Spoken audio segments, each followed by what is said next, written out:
Hello everybody, welcome back to my channel. जैसा कि हम सभी को पता है कि लाइब्रेरी की वैकेंसी आने वाली है, जिसके लिए मैं आप लोगों के लिए लाइब्रेरी एंड इंफॉर्मेशन साइंस के जो प्रीवियस ईयर्स के क्वेश्चंस थे उसे मैं सॉल्व करवा रहा था। तो आज उसका नेक्स्ट वीडियो मैं आप लोगों के लिए लेके आया हूं। तो स्टार्ट करते हैं आज के इस इंपॉर्टेंट सेशन को। तो फर्स्ट क्वेश्चन इसमें आपसे पूछा जा रहा है, निम्नलिखित तत्वों में से कौन से डार्विन के सूचना खोजी व्यवहार मॉडल से संबंधित है। निम्नलिखित तत्वों में से कौन से डार्विन के सूचना खोजी व्यवहार मॉडल से संबंधित है। इसमें चार ऑप्शंस आपके दिए हुए, सिचुएशंस, एक्सट्रैक्टिंग, गैप या ब्राउजिंग, स्थिति, सार, लुप्तांश और ब्राउजिंग। इन चार ऑप्शन से कौन से मॉडल है जो डार्विन के सूचना खोजी व्यवहार मॉडल से संबंधित है, आपको ये बताना है। कोड्स में आपके दिए हुए कि ए और डी सही है, बी सी सही है, ए सी सही है या बी और डी सही है, आपको ये बताना है। तो इसका राइट आंसर होगा ऑप्शन नंबर सी, जिसमें ए और सी इसका सही जवाब है। यानी सिचुएशन जो है इसका स्थिति और गैप जिसे हम लोग लुप्तांश कहते हैं, तो स्थिति और लुप्तांश जो है वो डार्विन के सूचना खोजी व्यवहार मॉडल से संबंधित थे। कौन कौन से संबंधित थे? तो स्थिति और लुप्तांश, यानी ऑप्शन नंबर सी इसका सही जवाब है। क्या आपका ऑप्शन नंबर ए और सी इसका सही है? स्थिति या लुप्तांश जो है वो डार्विन के सूचना खोजी व्यवहार मॉडल से संबंधित थे। और इसके डिस्क्रिप्शन को आप देखिए कि स्थिति और लुप्तांश को डार्विन के सूचना खोजी व्यवहार मॉडल से संबंधित है। डार्विन मॉडल 1983 में आया था। ब्राउजिंग क्या है? तो वेब ब्राउजर एक प्रकार का सॉफ्टवेयर होता है जो कि विश्वव्यापी वेब या स्थानीय सर्वर पर उपलब्ध लेख, छवियां, चलचित्रों, संगीत और अन्य जानकारियों इत्यादि को देखने तथा अन्य इंटरनेट सुविधा के प्रयोग करने में प्रयुक्त होता है। वेब पृष्ठ HTML है। नेक्स्ट क्वेश्चन आपसे पूछा जा रहा है कि international literacy day is celebrated on, जो लिटरेसी डे है, साक्षरता अंतर्राष्ट्रीय साक्षरता दिवस, कब मनाया जाता है, आपसे ये पूछा जा रहा है। इसका राइट आंसर आप सभी को पता हो कि 8 सितंबर को अंतर्राष्ट्रीय साक्षरता दिवस मनाया जाता है। इसके डिस्क्रिप्शन को आप एक बार ध्यान से देखिए कि 8 सितंबर को अंतर्राष्ट्रीय साक्षरता दिवस मनाया जाता है, जो 17 नवंबर 1965 को यूनेस्को ने 8 सितंबर को अंतर्राष्ट्रीय साक्षरता दिवस घोषित किया। इसको पहली बार 1966 में बनाया गया। इसका उद्देश्य व्यक्तिगत, सामुदायिक और सामाजिक रूप से साक्षरता के महत्व पर प्रकाश डालना है और यह उत्सव दुनिया भर में मनाया जाता है।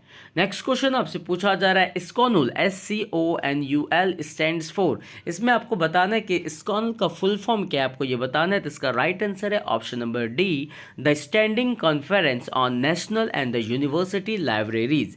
स्कॉनुल का फुल फॉर्म क्या था? The standing conference and on national and university libraries है जो स्कॉनल का फुल फॉर्म है। स्कॉनल है क्या, उसे आप समझिए। स्कॉनल जिसे हम लोग the standing conference on national and university libraries कहते हैं, ये आयरलैंड एंड यूके का संकेताक्षर है। सामान्य रूप से स्कॉनल को इसी नाम से जाना जाता है। स्कॉनल का संक्षिप्त रूप society of college, national and university libraries है। स्कॉनल यूके और आयरलैंड में सभी शैक्षणिक और राष्ट्रीय पुस्तकालयों के लिए सदस्यता संगठन है। नेक्स्ट क्वेश्चन की ओर बढ़ते हैं। नेक्स्ट क्वेश्चन है, एम आइसबर्ग और बी बकोइट्स द्वारा दिए गए बिग 6 कौशल सूचना साक्षरता मॉडल के चरणों को सही क्रम में व्यवस्थित करना है आपको। क्वेश्चन फिर से एक बार ध्यान से दीजिए। क्वेश्चन कर रहा है, एम आइसबर्ग और बी बकोइट्स द्वारा दिए गए 6 कौशल सूचना साक्षरता मॉडल के चरणों को सही क्रम में व्यवस्थित करना है। ये 4 ऑप्शन है, इसको आपको क्या करना है? सही क्रम में अरेंज करना है। तो सबसे पहले इसमें क्या आ जाएगा, आपको ये बताना। तो सबसे पहले इसमें होगा सूचना की खोज संबंधी रणनीतियां, जो है वो ऑप्शन नंबर सी जो दिख रहा है ये फर्स्ट नंबर पे होगा। सेकंड में आपका होगा अब स्थिति जो दिया हुआ है, अब स्थिति और पहुंच, ऑप्शन नंबर बी जो है इसे सेकंड नंबर में आप रखिएगा। और थर्ड है संश्लेषण, इवैल्यूएशन को थर्ड पे रखिएगा। और फोर्थ में आपका होगा मूल्यांकन, यानी ऑप्शन नंबर यहाँ पे क्या है? ए, इवैल्यूएशन जो मूल्यांकन है इसे आप लास्ट में रखिएगा।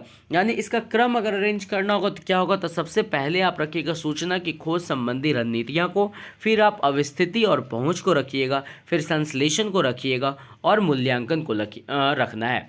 इसके डिस्क्रिप्शन को आप देखिए ध्यान से।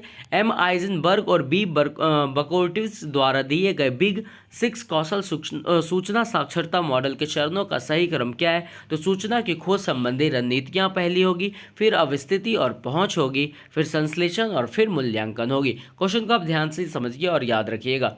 नेक्स्ट क्वेश्चन में देखते क्या है, तो TD विल्सन ने किस वर्ष इंफॉर्मेशन सीकिंग पद को गढ़ा था? तो इसका राइट आंसर है ऑप्शन नंबर बी, 1981 में। कब गढ़ा था? 1981 1981 में। 1981 में टी.डी. विल्सन ने इंफॉर्मेशन सीकिंग पद को गढ़ा। इसका व्यवहार लोगों द्वारा सूचना के उपयोग तथा उनके तरीकों पर निर्भर करता है, लेकिन यह सूचना पुनर्प्राप्ति से भिन्न होता है। अगर आपसे क्वेश्चन पूछा गया डी विल्सन ने किस वर्ष इंफॉर्मेशन सीकिंग पद को गढ़ा था, तो इसका राइट आंसर होगा 1981 में। कब गढ़ा था? 1981 में। नेक्स्ट क्वेश्चन है कि द पद इंफॉर्मेशन लिटरेसी को पॉल जुकोरवस्की ने किस वर्ष गढ़ा था? जो इंफॉर्मेशन लिटरेसी शब्द है, इसे पॉल जुकोरवस्की ने किस वर्ष गढ़ा था? तो इसका राइट आंसर है 1974 में। कब गढ़ा था? 1974 में। 1974 में टर्म इंफॉर्मेशन लिटरेसी को पॉल जुकोरवस्की ने दिया था, जिसमें पुस्तकालय सूचना से संबंधित साहित्य का निर्माण किया जाता है। नेक्स्ट क्वेश्चन आपसे पूछा जा रहा है, निम्नलिखित सूचना स्रोत को उनके प्रथम प्रकाशन वर्ष के अनुसार व्यवस्थित कीजिए। आपको अरेंज करना है उसके प्रकाशन के अनुसार से। तो इसमें हम आपको क्या करते हैं, डायरेक्ट आपको लेकर चलते हैं इसके ऑप्शन पे कि कौन कौन से इसका राइट आंसर है। तो सूचना स्रोतों को उनके प्रथम प्रकाशन वर्ष के अनुसार व्यवस्थापन कुछ इस प्रकार है कि सबसे पहला इसमें होगा Ulrich international periodical directory, फिर आएगा लाइब्रेरी लिटरेचर, थर्ड में होगा guide to Indian periodical literature, और लास्ट आपका होगा इंडियन साइंस एब्स्ट्रैक्ट्स इत्यादि। तो ऑप्शन इसमें क्या आ गया? ए, सी, बी और डी। ए, सी और बी और डी देखिए इसमें किसमें फर्स्ट है, तो ऑप्शन नंबर ए में ये दिया हुआ है। ऑप्शन नंबर सी क्या है? तो सी, ए, बी, डी इसमें दिखा रहा है कि इसका सही जवाब क्या होगा? C, A, B, D. Option number C इसका सही होगा, क्योंकि लाइब्रेरी लिटरेचर जो ऑप्शन नंबर सी में दिया हुआ है, उस हिसाब से इसका राइट आंसर क्या होगा? Option number C. आप इसके क्रम को ध्यान रखिएगा कि सबसे पहले library Ulrich international periodical directory होगा, library literature, guide to Indian periodical literature, और लास्ट में आपका इंडियन साइंस एब्स्ट्रैक्ट्स इत्यादि होगा। इसलिए इसका right answer option number C होगा। नेक्स्ट क्वेश्चन हम लोग देखते हैं क्या है। नेक्स्ट क्वेश्चन आपसे पूछा जा रहा है, इंफॉर्मेशन आइसबर्ग पद का क्या अर्थ है? इंफॉर्मेशन आइसबर्ग से आप क्या समझते हैं? तो इसका राइट आंसर है ऑप्शन नंबर डी, 1/4 दृष्टिगोचर और 3/4 अदृष्टिगोचर को हम लोग इंफॉर्मेशन आइसबर्ग कहते हैं। अब इसके डिस्क्रिप्शन को समझिए क्या है कि 1/4 दृष्टिगोचर जो विजिबल होता है, और 3/4 जिसे अदृष्टिगोचर कहते हैं जो नॉन विजिबल होता है। इंफॉर्मेशन आइसबर्ग पद का अर्थ है, आइसबर्ग फ्रेश वाटर आइस जो स्वच्छ जल के बर्फ का एक बड़ा टुकड़ा होता है, इसको आइस माउंटेन के नाम से भी जाना जाता है। उसके जो छोटे बिट्स होते हैं उनको ग्राउलर्स और बर्गी बिट्स के नाम से पुकारते हैं।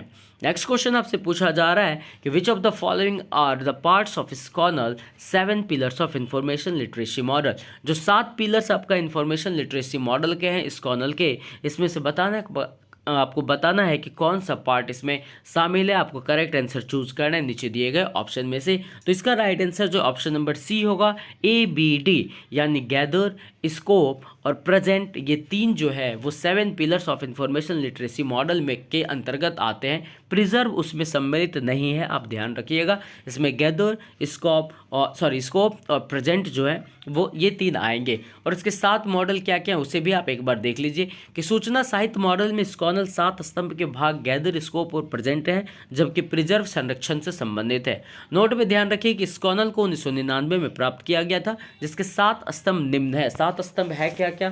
तो आइडेंटिफाई है, स्कोप है, प्लान है, गैदर है, इवेल्युएट है और मैनेज और प्रेजेंट है। ये 7 पिलर्स आपका दिया हुआ है किसमें? तो इन्फॉर्मेशन लिटरेसी मॉडल में है। इन 7 पिलर्स को आप ध्यान रखिएगा। नेक्स्ट क्वेश्चन आपसे पूछा जा रहा है कि 1997 में सूचना व्यवहार साहित्य में किसने सूचना आमना सामना की अवधारणा की शुरुआत की? आप बताइए, who introduce the concept of information encountering into the information behaviour literature in 1997? तो इसका राइट आंसर है option number A, Erdelez ने ही 1997 में सूचना व्यवहार साहित्य में सूचना का आमना सामना की अवधारणा की शुरुआत की थी। नेक्स्ट क्वेश्चन हम लोग देखते हैं क्या है। नेक्स्ट क्वेश्चन आपसे पूछा जा रहा है, पुस्तकालय में कार्यों, गतिविधियों और सेवाओं में कंप्यूटर का उपयोग करने की अवस्था को क्या कहा जाता है? तो इस अवस्था को हम लोग पुस्तकालय स्वचालन कहते हैं। राइट आंसर है ऑप्शन नंबर सी। उस अवस्था को क्या कहते हैं? पुस्तकालय स्वचालन कहते हैं।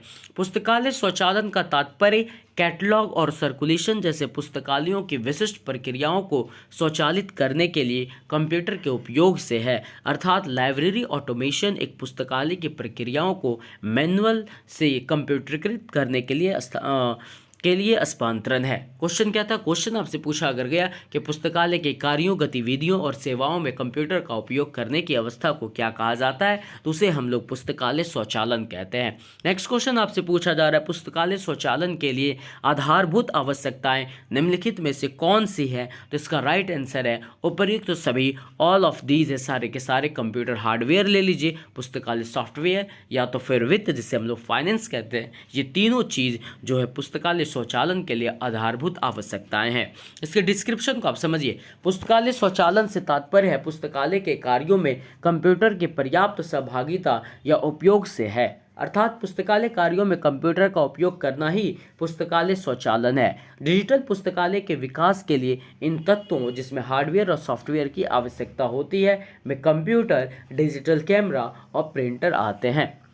और नेक्स्ट इसमें दिया हुआ है और क्या क्या आते हैं, तो इसमें आपको देखना है कि इसके अंतर्गत और क्या क्या आएंगे। तो भंडारण उपकरण आएंगे, इंटरनेट आएंगे, स्कैनर आएंगे, मॉनिटर होगा, सॉफ्टवेयर होगा जिसमें DSpace, Greenstone, SOUL, LibSys, वेनेसिस और ट्यूलिप्स, कोहा, ये सब आएंगे, और एक नेटवर्क माध्यम होगा। तो अगर आपसे पूछा जाए पुस्तकालय स्वचालन के लिए आधारभूत आवश्यकताएं कौन कौन सी है, तो इनमें जितने भी सारे मैं पॉइंट अभी डिस्कस किया वो सारे इसके आधारभूत क्या हैं, आधारभूत आवश्यकताएं हैं। इस सारे ऑप्शंस को आप याद रखिएगा, इसमें से कोई 3 ऑप्शन दे देगा और एक ऑप्शन होगा जो इसमें से अलग होगा, उससे आपको चुनना पड़ेगा। नेक्स्ट क्वेश्चन आपसे पूछा जाएगा, पुस्तकालय स्वचालन हेतु सॉफ्टवेयर का चयन किस घटक पर निर्भर नहीं करता है, ये पूछा जा रहा है। तो इसका राइट आंसर है ऑप्शन नंबर डी, आकार। जो पुस्तकालय स्वचालन हेतु सॉफ्टवेयर का चयन जो है वो आकार पर निर्भर नहीं करता है। इसके डिस्क्रिप्शन को आप देखिए क्या है, तो स्वचालन शब्द ग्रीक शब्द ऑटोमोस से लिया गया है। यह शब्द पहली बार D.S. फ्लैडर द्वारा 1936 में इंट्रोड्यूस किया गया था, तथा सॉफ्टवेयर के शाब्दिक अर्थ होता है क्लस्टर ऑफ प्रोग्राम। सॉफ्टवेयर के शाब्दिक अर्थ क्या है, तो क्लस्टर ऑफ प्रोग्राम, यानी इसके अंतर्गत विभिन्न प्रकार के कार्यक्रम को समेकित किया जाता है। इस तरह लाइब्रेरी सॉफ्टवेयर के अंतर्गत पुस्तकालय के कार्यों को ध्यान में रखकर विभिन्न प्रोग्राम को समेकित किया जाता है, जैसे हो गया सॉल, कोहा, ई ग्रंथालय, CDS, ISIS, लिब्सिस और संजय और एटसेट्रा। नेक्स्ट क्वेश्चन इसमें दिया हुआ है अभिकथन और कारण पे आपको देखना है अभिकथन क्या कह रहा है। तो पुस्तकालय के स्वचालन ने 21वीं सदी के पुस्तकालय अध्यक्षों के कार्यभार को काफ़ी कम कर दिया गया है। आपसे ये पूछा जा रहा है कि क्या पुस्तकालय के स्वचालन ने 21वीं सदी के पुस्तकालय अध्यक्षों के कार्यभार को काफ़ी कम कर दिया है। तो हाँ, जो भी स्वचालन ने है 21वीं सदी के पुस्तकालय अध्यक्षों के कार्यभार को काफ़ी कम किया है। और कारण क्या कह रहा है, कारण इसमें दिया हुआ है कि पुस्तकालय में बार बार किए जाने वाले कार्यों के कंप्यूटरीकृत हो जाने से उसका काम अत्यंत आसान हो गया और मानवीय प्रकार के तीव्रतर हो गया है, जिससे पुस्तकालय कर्मचारियों का मूल्यवान समय भी बच जाता है। तो कथन भी यहाँ पे क्या है, सही कह रहा है, इसलिए इसका राइट आंसर होगा ऑप्शन नंबर ए, जिसमें अभिकथन और तर्क और कारण जो है वो दोनों के दोनों सही है, इसलिए इसका राइट आंसर क्या होगा, ऑप्शन नंबर ए।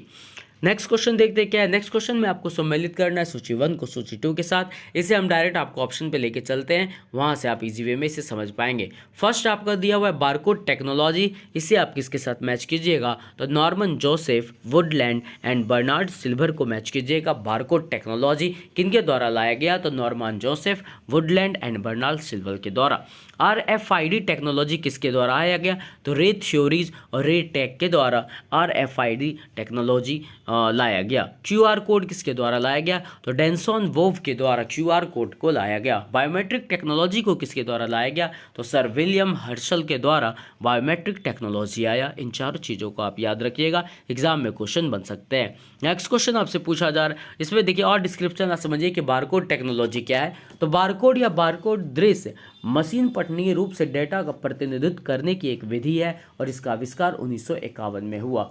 RFID टेक्नोलॉजी क्या है, तो रेडियो फ्रीक्वेंसी आइडेंटिफिकेशन है, इसको 1946 में प्रतिपादित किया गया था। और RFID इलेक्ट्रोमैग्नेटिक फील्ड का उपयोग ऑब्जेक्ट से जुड़े टैग्स को स्वचालित रूप में पहचानने और ट्रैक करने के लिए करता है। एक RFID टैग में एक छोटे रेडियो ट्रांसपॉन्डर होते हैं, एक रेडियो रिसीवर और ट्रांसमीटर होते हैं। QR कोड की खोज किसने की, तो 1994 में जापानीज कंपनी डेंसो वेव के द्वारा हुई। एक प्रकार का बारकोड एक मशीन पठनीय ऑप्टिकल लेबल होता होता है जिसमें उस वस्तु के बारे में जानकारी होती है जिससे वह जुड़ा होता है। व्यवहार में क्यूआर कोड में अक्सर एक लोकेटर, पहचानकर्ता या ट्रैकर के लिए डेटा होता है जो किसी वेबसाइट या एप्लीकेशन को इंगित करता है। बायोमेट्रिक टेक्नोलॉजी क्या है जो 1965 में आई, तो बायोमेट्रिक शरीर की माप और मानव विशेषताओं से संबंधित गणना है। कंप्यूटर साइंस में बायोमेट्रिक्स प्रमाणीकरण का उपयोग पहचान और अभिगम नियंत्रण के रूप में किया जाता है।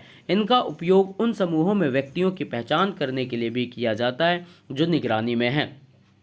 शारीरिक विशेषताएं शरीर के आकार से संबंधित है, जैसे फिंगरप्रिंट, हथेली की नसों, चेहरे की पहचान, डीएनए, हस्तरेखा, रेटिना और गंध तक सीमित नहीं है। नेक्स्ट क्वेश्चन आपसे पूछा जा रहा है, रेडियो फ्रीक्वेंसी आइडेंटिफिकेशन तकनीक का प्रयोग पुस्तकालय में किसके हेतु किया जाता है? आपको ये बताना है। तो इसका राइट आंसर है ऑप्शन नंबर सी, सर्कुलेशन यानी परिसंचरण के लिए प्रयोग किया जाता है। किसके लिए किया जाता है? परिसंचरण के लिए किया जाता है। इसके डिस्क्रिप्शन में क्या दिया हुआ है? तो radio frequency identification electromagnetic fields का उपयोग ऑब्जेक्ट से जुड़े टैग्स को स्वचालित रूप से पहचानने और ट्रैक करने के लिए करता है। आरएफआईडी प्रौद्योगिकी का प्रयोग परिचालन नियंत्रण में किया जाता है। इसे कई उद्योगों में उपयोग किया जाता है। यह एक उत्पाद, पशु या व्यक्ति में रेडियो तरंगों के इस्तेमाल से पहचान करने और ट्रैकिंग के उद्देश्य से लगाया जाता है। नेक्स्ट क्वेश्चन आपसे पूछा जा रहा है, आरएफआईडी तकनीक निम्न में से पुस्तकालय किस क्रियाकलाप के लिए उपयोगी युक्ति है? तो इसका राइट आंसर है ऑप्शन नंबर ए, सर्कुलेशन, जिसे हम लोग आगम या निगम में उपयोग करते हैं। आरएफआईडी तकनीक जो है वो आगम और निगम में पुस्तकालय के क्रियाकलाप के लिए उपयोगी होता है। इसके डिस्क्रिप्शन को आप देखना चाहते हो तो समझिए क्या है कि आरएफआईडी, जिसे हम लोग रेडियो फ्रीक्वेंसी आइडेंटिफिकेशन कहते हैं, आरएफआईडी तकनीक पुस्तकालयों द्वारा आदान प्रदान हेतु प्रयोग में लाया जाने वाला सबसे नवीन तकनीक है जिसका उपयोग बड़े और सामर्थ्यवान पुस्तकालयों द्वारा किया जा रहा है। यह पद्धति काफ़ी महंगी है परंतु यह काफ़ी सटीक और दोषरहित पद्धति है। आरएफआईडी प्रणाली के निम्नलिखित तत्व हैं। पहला है आपका आरएफआईडी टैग, फिर है readers, antenna, server, smart gate और हैंडल रीडर है। नेक्स्ट क्वेश्चन आपसे पूछा जा रहा है कि स्वचालित आदान प्रदान अनुभाग में बार कोड प्रणाली इनमें से किस तकनीक का उपयोग करती है? आपको ये बताना है। तो इसका राइट आंसर है ऑप्शन नंबर बी, प्रतिरूप मान्यता का उपयोग करती है, पैटर्न रिकॉग्निशन का उपयोग करती है। इसके डिस्क्रिप्शन को आप ध्यान से समझिए कि बारकोड विभिन्न चौड़ाई के बार और स्पेस का एक पैटर्न है जो किसी वस्तु की पहचान करने के लिए अंकों, अक्षरों या अन्य विराम चिन्हों का प्रतिनिधित्व करते हैं। बारकोड अपने आप में प्रणाली नहीं है बल्कि एक पहचान उपकरण है जो परिष्कृत प्रबंधन प्रणालियों के लिए डेटा की आवश्यकता का एक सटीक और समय पर समर्थन प्रदान करता है। नेक्स्ट क्वेश्चन आपसे पूछा जा रहा है कि ऑन्टोलॉजी इज, जो सत्ता मीमांस है वो क्या है? तो इसका right answer option number B, जो ऑन्टोलॉजी है वो इंटरनेट आधारित दस्तावेजों का वर्गीकरण है। जो सत्ता मीमांस है वो क्या है? तो इंटरनेट आधारित दस्तावेजों का वर्गीकरण है। इंटरनेट उपयोग की दर में तेजी से वृद्धि हुई है। इलेक्ट्रॉनिक दस्तावेजों की मात्रा में काफ़ी वृद्धि हुई है। इलेक्ट्रॉनिक दस्तावेजों को उचित रूप से पूर्व परिभाषित श्रेणियों में वर्गीकृत करने की समस्या को हल करने के स्थान के रूप में एक स्वचालित दस्तावेज वर्गीकरण विधि ओंटोलॉजी पद्धति का उपयोग करते हैं। नेक्स्ट क्वेश्चन क्या है कि आरएफआईडी प्रौद्योगिकी का प्रयोग डैश में किया जाता है। आप बताइए आरएफआईडी प्रौद्योगिकी का प्रयोग किस में किया जाता है? तो इसका राइट आंसर है ऑप्शन नंबर सी, सर्कुलेशन, परिचालन और नियंत्रण में किया जाता है। इस क्वेश्चन को अभी मैंने जस्ट डिस्कस किया था, एक बार फिर से मैं आपको रिकॉल कराता हूँ क्या है। Radio frequency identification electromagnetic fields का उपयोग ऑब्जेक्ट से जुड़े टैग्स को स्वचालित रूप से पहचानने और ट्रैक करने के लिए करता है। आरएफआईडी प्रौद्योगिकी का प्रयोग परिचालन नियंत्रण में किया जाता है। इसे कई उद्योगों में उपयोग किया जाता है। यह एक उत्पाद, पशु या व्यक्ति में रेडियो तरंगों के इस्तेमाल से पहचान करने और ट्रैकिंग के उद्देश्य से लगाया जाता है। नेक्स्ट क्वेश्चन आपसे पूछा जा रहा है, पुस्तक से संबंधित पहचान हेतु आरएफआईडी है। आपको बताना है which RFID component is attached to the book for identification. तो इसका राइट आंसर है ऑप्शन नंबर सी, टैग जो है वो पुस्तक से संबंधित पहचान हेतु आरएफआईडी है। नेक्स्ट क्वेश्चन आपसे पूछा जा रहा है, बारकोड लेवल का उपयोग किया जाता है।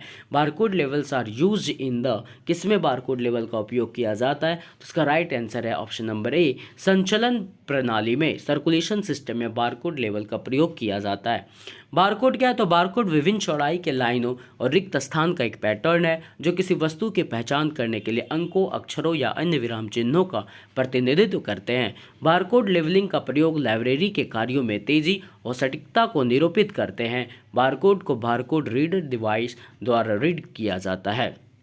नेक्स्ट क्वेश्चन क्या पूछा जा रहा है आपसे कि पुस्तकालय में रेडियो फ्रीक्वेंसी आइडेंटिफिकेशन का प्रयोग किया जाता है। क्या कह रहा है कि पुस्तकालय में रेडियो फ्रीक्वेंसी आइडेंटिफिकेशन का प्रयोग किया जाता है। तो आपको इसमें से बताना इसका राइट आंसर क्या क्या होगा। प्रलेखों के परिसंचरण के लिए, प्रलेखों के सूचीकरण के लिए, प्रलेखों के सुरक्षा के लिए, प्रलेखों के अर्जन के लिए, किसके लिए किया जाता है। ये क्या आपका कोड बेसिस सब है, कोड्स बेसिस सब में क्या क्या होगा। तो इसका राइट आंसर है ऑप्शन नंबर डी। क्या है इसका राइट आंसर। राइट आंसर है ऑप्शन नंबर डी। डी में दिया हुआ है क्या फर्स्ट एंड थर्ड ओनली सही है। यानी कि पुस्तकालय में रेडियो फ्रीक्वेंसी आइडेंटिफिकेशन का प्रयोग जो है वो प्रलेखों के परिसंचरण के लिए और प्रलेखों के सुरक्षा के लिए किया जाता है। आइडेंटिफिकेशन का प्रयोग क्यों किया जाता है। तो प्रलेखों के परिसंचरण के लिए और प्रलेखों के सुरक्षा के लिए। फर्स्ट और थर्ड इसका सही है, इसलिए इसका right answer option number D होगा। डिस्कशन में वही दिया हुआ है, आप इसे रिकॉल कर सकते हैं। नेक्स्ट क्वेश्चन क्या है, अभिकथन और तर्क से रिलेटेड है कि भारतीय पुस्तकालय परिवेश में RFID अभी तक व्यापक रूप से संस्थापित नहीं हुई है। क्या ये कहना सही है। तो यहाँ पे ये सत्य है कि भारतीय पुस्तकालय परिवेश में RFID अभी तक व्यापक रूप से संस्थापित नहीं की गई है। और रीज़न क्या कह रहा है कि मानकीकरण, अनुप्रयोग और नव प्रवर्तन लगातार बदल रहे हैं। तो यहाँ पे क्या है, मानकीकरण, अनुप्रयोग और नव प्रवर्तन जो है इन तीनों में लगातार ही बदलाव आ रहे हैं, इसलिए यहाँ पे तर्क जो है वो भी सही है। इसलिए अभिकथन और तर्क यहाँ पे दोनों सही है, लेकिन जो तर्क दिया है वो अभिकथन से किसी प्रकार मैच नहीं खा रहा है। तो ये ध्यान रखिएगा, यहाँ पे तर्क जो है वो अभिकथन की व्याख्या नहीं करता है, लेकिन दोनों इंडिविजुअली सही हैं। तो यहाँ पे राइट आंसर क्या हो जाएगा, both A R true. Both A R true आप देखिए किस में दिया हुआ है, तो ऑप्शन नंबर बी देखिए जिसमें दिया हुआ है both A and R true but R is not the correct explanation. R जो है ए की सही व्याख्या नहीं कर रहा है। नेक्स्ट क्वेश्चन क्या है, नेक्स्ट क्वेश्चन आपसे पूछा जा रहा है RFID और बारकोड प्रौद्योगिकी के बीच कौन सी समान विशेषताएं नहीं है। आपसे पूछा जा रहा है RFID और बारकोड के बीच कौन सी समान विशेषताएं नहीं है। तो इसका राइट आंसर होगा option number D. Option number D क्या है, फिर से आपका बारकोड दिया हुआ है कि all the above are correct, प्रयुक्त सभी सही है। मतलब यहाँ जितने भी ऑप्शंस दिए हुए, 4 ऑप्शंस आपके दिए हुए, वो सारे के सारे जो हैं वो RFID और बारकोड प्रौद्योगिकी के बीच कौन कौन सी समान विशेषताएं नहीं है। तो ये चारों की चारों विशेषताएं नहीं है समान। इसको आप डिस्क्रिप्शन में देखिए, आपको समझ में आएगा कि RFID जिसे हम लोग रेडियो फ्रिक्वेंसी आइडेंटिफिकेशन और बारकोड प्रौद्योगिकी के बीच निम्न समान विशेषताएं नहीं है। मतलब एक समय में एक से अधिक सामग्री को पढ़ना, ये RFID में भी नहीं है और बारकोड के बीच में भी नहीं है। सेल्फ में से विशिष्ट सामग्री खोजने में समर्थ, प्रोग्राम योग्य होना, सामग्री के चलने के दौरान पढ़ना। ये बारकोड क्या है, तो एक मशीन पठनीय कोड है जो अंक और पैटर्न के समांतर लाइन को पढ़ता है। दोनों में ये सारे चीज़ जो है वो कॉमन नहीं है। मतलब अगर RFID अगर एक चीज़ को कर पा रहा है तो बारकोड उस चीज़ को नहीं कर पा रहा है, और जिस चीज़ में बारकोड यहाँ पे कर पा रहा है उस चीज़ को RFID पूर्ण नहीं कर पा रहा है। यानी एक समय में एक से अधिक सामग्री को पढ़ना, ये इन दोनों में कॉमन नहीं है, ये दोनों में शामिल नहीं है। कोई एक इस चीज़ को कर सकता है, या तो RFID करे या तो बारकोड करे। ठीक उसी प्रकार सेल्फ में विशिष्ट सामग्री खोजने में समर्थ, वो बारकोड इस काम को कर ले या तो RFID कर ले। दोनों में से कोई एक इन कामों को करेगा, ध्यान रखिएगा, दोनों इन कामों को नहीं कर सकता है। नेक्स्ट क्वेश्चन आपसे पूछा जा रहा है कि RFID प्रणाली के मुख्य संघटक कौन से हैं। आपको ये बताना है, तो इसको राइट आंसर है option number B. RFID tags, readers और sensors, antenna and server. RFID की टैग है का क्या है, तो रीडर्स है, सेंसर्स है, एंटीना और सर्वर है। इसका राइट सर्वर है, सॉरी क्या है, सर्वर है। इसका राइट आंसर होगा ऑप्शन नंबर बी। इसके डिस्क्रिप्शन को आप देखिए क्या है, तो RFID जिसे रेडियो फ्रिक्वेंसी आइडेंटिफिकेशन प्रणाली के मुख्य संघटक घटक निम्न है। आपका RFID टैग्स, रीडर्स या सेंसर्स या एंटीना या फिर सर्वर है। RFID को 16 जनवरी 2005 को मार्क रॉबर्ट द्वारा शुरू किया गया। किसके द्वारा, मार्क रॉबर्ट के द्वारा। नेक्स्ट क्वेश्चन आपसे पूछा जा रहा है पुस्तकालयों में RFID प्रौद्योगिकी के कौन कौन से लाभ हैं। आपको ये बताना है कि पुस्तकालय में RFID के लाभ क्या क्या है, आपको ये बताना है। तो इसका राइट आंसर क्या होगा, इसका राइट आंसर है option number B. Option number B में क्या दिया हुआ है, कोड दिया हुआ है कोड क्या है, फर्स्ट एंड सेकंड, यानी इसका राइट आंसर सिर्फ होगा फर्स्ट एंड सेकंड, जो मैं आपको यहाँ डिस्क्रिप्शन में ही मैं बता देता हूँ। पुस्तकालयों में RFID प्रौद्योगिकी के लाभ निम्न है। क्या क्या लाभ है? तो पहला है, टैगों को केस के अंदर पढ़ा जा सकता है और एक समय पर सैकड़ों टैगों को पढ़ा जा सकता है, ये इसके लाभ है। RFID का तात्पर्य क्या है? तो रेडियो फ्रिक्वेंसी आइडेंटिफिकेशन है। RFID का पुस्तकालय में प्रयोग के माध्यम से पुस्तकों के चोरी से होने से बचाया जा सकता है, या पुस्तक के आदान प्रदान से यूजर के समय को बचा सकता है। यह माध्यम पूर्णतः चिप और इलेक्ट्रॉनिक माध्यम है। तो अगर आपसे पूछ लीजिए यहाँ पे क्वेश्चन में पूछ लिया जाए, क्या पूछ रहा था कि पुस्तकालयों में RFID की प्रौद्योगिकी के कौन कौन से लाभ हैं, तो इसके कौन कौन से लाभ हो गए, तो इसका राइट आंसर है option number first and second, यानी टैगों को केस के अंदर पढ़ा जा सकता है और एक समय पर सैकड़ों टैगों को पढ़ा जा सकता है। ये पुस्तकालय में RFID प्रौद्योगिकी के लाभ हैं। नेक्स्ट क्वेश्चन आपसे पूछा जा रहा है कि OCR टेक्नोलॉजी के प्रकार कौन कौन से हैं। आप बताइए इनमें से जो टेक्नोलॉजी हैं वो OCR टेक्नोलॉजी कौन कौन से, आपको ये बताना है। तो इसका राइट आंसर क्या होगा? केवल फर्स्ट, थर्ड और फोर। क्या होगा इसका? फर्स्ट, थर्ड और four. First, third and four किस में है? तो ऑप्शन नंबर डी आप ध्यान से देखिए, जिसमें फर्स्ट, थर्ड और फोर है। यानी फर्स्ट में है आपका मैट्रिक्स मैचिंग, ये OCR टेक्नोलॉजी के प्रकार हैं। और थर्ड में है लक्षण उद्ग्रहण, फीचर एक्सट्रैक्शन, ये भी OCR टेक्नोलॉजी के प्रकार है। और स्ट्रक्चरल एनालिसिस, संरचनात्मक विश्लेषण भी OCR टेक्नोलॉजी के प्रकार है। कौन कौन से हैं? तो मैट्रिक्स मैचिंग है, और फिर आपका क्या है, लक्षण उद्ग्रहण है, और संरचनात्मक विश्लेषण है। यानी फर्स्ट, थर्ड और फोर, ऑप्शन नंबर डी इसका सही होगा। इसकी डिस्क्रिप्शन को आप एक बार देखिए क्या है। मैट्रिक्स मैचिंग, फीचर एक्सट्रैक्शन और स्ट्रक्चरल एनालिसिस, ये सभी OCR टेक्नोलॉजी के प्रकार हैं। OCR का फुल फॉर्म है ऑप्टिकल कैरेक्टर रिकॉग्निशन है, ये जिसका संक्षिप्त नाम है। यह एक ऐसा तकनीक है जो विभिन्न प्रकार के दस्तावेजों को बदलने में सक्षम है और डिजिटल कैमरा द्वारा कैप्चर किए गए किसी भी प्रकार के चित्र, संपादन योग्य और खोज योग्य डेटा में सरल शब्दों में चित्रों का पाठ कंप्यूटर द्वारा पाया और पढ़ा जाता है। सॉफ्टवेयर में विभिन्न प्रकार के मुद्रित डेटा होते हैं, जैसे टेलीफोन डायरेक्टरी, चालान, बैंक स्टेटमेंट, सदस्य निर्देशिका तथा रसीदें इत्यादि शामिल होते हैं। नेक्स्ट क्वेश्चन आपसे पूछा जा रहा है अभिकथन और तर्क है। अभिकथन क्या कह रहा है यहाँ पे कि फर्स्ट में अभिकथन आपका क्या पूछा जा रहा है, ध्यान से देखिए। अभिकथन है डम्ब पेज।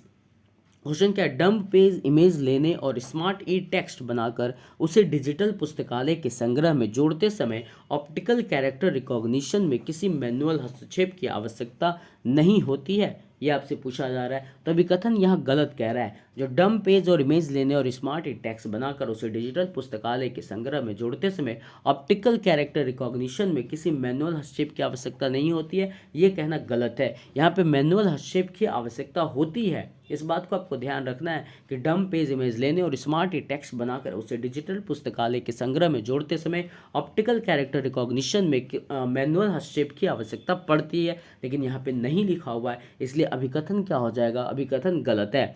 और तर्क में क्या कह रहा है? तर्क कह रहा है ऑप्टिकल कैरेक्टर रिकॉग्निशन प्रक्रिया पूर्णतः ऑटोमेटिक है, तो ये बिल्कुल सही बता रहा है कि कह रहा है कि optical character recognition process is entirely automatic, मतलब जो ऑप्टिकल कैरेक्टर रिकॉग्निशन है, प्रक्रिया है, वह पूर्णतः ऑटोमेटिक है। यहाँ पे रीजन पूरी तरह से सत्य है, तो आपका आंसर क्या होगा कि ए गलत है और आर सत्य है। वो देखिए किसमें, तो ऑप्शन नंबर बी सही बता रहा है कि ए गलत है और आर क्या है? सत्य है। नेक्स्ट क्वेश्चन हम लोग देखते हैं, फिर से अभिकथन और तर्क है। अभिकथन क्या कह रहा है कि यदि पुस्तकालय स्वचालित होने वाला है तो प्रणाली विश्लेषण की आवश्यकता नहीं है। तो ये कहना बिल्कुल ही गलत है कि यदि पुस्तकालय स्वचालित होने वाला है तो प्रणाली विश्लेषण की आवश्यकता नहीं है। पुस्तकालय अगर स्वचालित भी हो रही है तो प्रणाली विश्लेषण की जरूरत पड़ती है, इस बात को आप ध्यान रखिएगा। यहाँ पे नहीं लिखा हुआ है, इसलिए अभिकथन क्या होगा? गलत होगा। और तर्क क्या कह रहा है? तर्क कह रहा है प्रणाली विश्लेषण कार्य प्रवाह की पहचान करता है, तो तर्क बिल्कुल ही सही कह रहा है कि सिस्टम एनालिसिस जो है आइडेंटिफाई करता है द फ्लो ऑफ वर्क को। प्रणाली विश्लेषण कार्य प्रवाह की पहचान करता है, इस बात को आप ध्यान रखिएगा। तो यहाँ पे अभिकथन गलत है और तर्क क्या है? सही है। ये देखिए किसमें दिया हुआ है, तो ऑप्शन नंबर बी आप ध्यान से देखिए कि ए गलत है, आर सही है, इस बात को आप ध्यान रखिएगा। नेक्स्ट क्वेश्चन हम लोग देखते हैं क्या है। नेक्स्ट क्वेश्चन फिर से अभिकथन और तर्क है। अभिकथन आपसे क्या कह रहा है उस चीज़ को ध्यान दीजिए। अभिकथन कहता है समेकित पुस्तकालय प्रबंधन सॉफ्टवेयर में एक नई विशेषता अंतर्विष्ट हुई है, वह RFID प्रौद्योगिकी का प्रयोग करके संचरण मॉडल में पुस्तकों की स्व जांच एवं स्व निर्गम विकल्प है। तो ये कहना बिल्कुल ही सही है, अभिकथन सही कह रहा है कि समेकित पुस्तकालय प्रबंधन सॉफ्टवेयर में एक नई विशेषता अंतर्विष्ट हुई है, वह RFID प्रौद्योगिकी का प्रयोग करके संचरण मॉडल में पुस्तकों की स्व जांच या स्व निर्गम विकल्प है। यह अभिकथन पूरी तरह से सही है। तर्क क्या कह रहा है? तर्क कह रहा है आपसे कि RFID प्रौद्योगिकी का अनुप्रयोग जो है आर्थिक रूप से व्यवहार्य है और सभी प्रकार के पुस्तकालयों के लिए समुचित है। तो यह कहना बिल्कुल ही गलत है। यह आर्थिक रूप से व्यवहार्य नहीं है और ना ही तो ये सभी प्रकार के पुस्तकालयों के लिए समुचित है, इसलिए यहाँ पे तर्क जो है बिल्कुल ही गलत है। इसका राइट आंसर क्या होगा? अभिकथन सही है और तर्क गलत है। यानी आपको देखना है कि किसमें ए सही है और आर गलत है। तो ए देखिए, ए सही है, ऑप्शन नंबर सी में देखिए दिया हुआ है ए सही है और आर गलत है, इसलिए इसका right answer option number C होगा। नेक्स्ट क्वेश्चन बढ़ते हैं। नेक्स्ट क्वेश्चन आपसे पूछा जा रहा है, पुस्तक वस्तु के पहचान के लिए निम्नलिखित में से एक RFID घटक को संलग्न किया जाता है। किस RFID घटक को संलग्न किया जाता है आपको ये बताना है। तो इसका राइट आंसर है ऑप्शन नंबर डी, टैग को संलग्न किया जाता है। पुस्तक वस्तु के पहचान के लिए टैग को जो है RFID घटक को संलग्न किया जाता है। टैग जो क्या है वो RFID का ही घटक है और उसे हम लोग सम्मिलित करते हैं किस में? पुस्तक पहचान में। इसे एक बार आप ध्यान से देखिए, टैग को पुस्तक वस्तु की पहचान के लिए RFID घटक को संलग्न किया गया है। RFID का पूर्ण रूप रेडियो फ्रिक्वेंसी आइडेंटिफिकेशन है, जबकि बारकोड एक मशीन से पढ़े जाने वाला कोड होता है जो अंक के रूप में होता है। एंटीना क्या है? जो क्षमता के साथ ही साथ आंकड़ों और आदेश टैग को भेजता है। टैग को ट्रांसपोंडर भी कहते हैं। टैग को क्या कहते हैं? ट्रांसपोंडर भी कहते हैं। Reader, interrogator, network connected device होता है। रीडर और इंटरगेटर क्या है? तो ये नेटवर्क कनेक्टेड डिवाइस होते हैं। नेक्स्ट क्वेश्चन आपसे क्या कह रहा है कि कृत्रिम बुद्धि का प्रयोग करने वाले कंप्यूटर किस पीढ़ी से संबंधित है, आपको ये बताना है। तो इसका राइट आंसर है ऑप्शन नंबर डी, ये 5वीं पीढ़ी के कंप्यूटर है, 5th जनरेशन कंप्यूटर से। ये सब क्वेश्चन आप पढ़े होंगे काफ़ी पहले कि कृत्रिम बुद्धि AI का प्रयोग करने वाले कौन सी पीढ़ी से कंप्यूटर से संबंधित थी। तो 5th जनरेशन की जो कंप्यूटर थी उसमें कृत्रिम बुद्धि का प्रयोग किया जाता था। इसे आप ध्यान से समझिए कि कंप्यूटर पीढ़ी जो पहली पीढ़ी थी, प्रथम पीढ़ी 1940-1956 में आई, दूसरा आपका 1956 से 63 में आई, तृतीय पीढ़ी 64 से 71 के बीच आई, चतुर्थ पीढ़ी जो है कंप्यूटर के 1971 से 1989 में आई और पंचम पीढ़ी जो है 1989 में आई। पंचम पीढ़ी के बारे में देखिए क्या बता रहे हैं कि जो 1989 में आई, कंप्यूटर की 5वीं पीढ़ी की शुरुआत 1989 से मानी जाती है। इस जनरेशन में IC की आधुनिक तकनीक का प्रयोग किया जाने लगा था। तकनीक ULSI जिसे हम लोग अल्ट्रा लार्ज स्केल इंटीग्रेशन कहते हैं, यह तकनीक में हाई लेवल भाषा का प्रयोग प्रोग्रामिंग के लिए किया जाता था। किस लिए किया जाता था? हाई लेवल भाषा का प्रयोग प्रोग्रामिंग के लिए किया जाता था। इसमें GUI इंटरफेस का प्रयोग किया जाता है।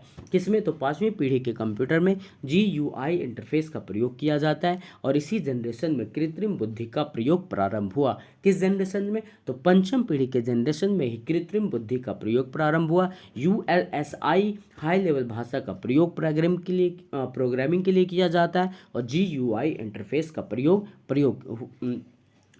किया गया। किसमें? तो पंचम पीढ़ी के कंप्यूटर में।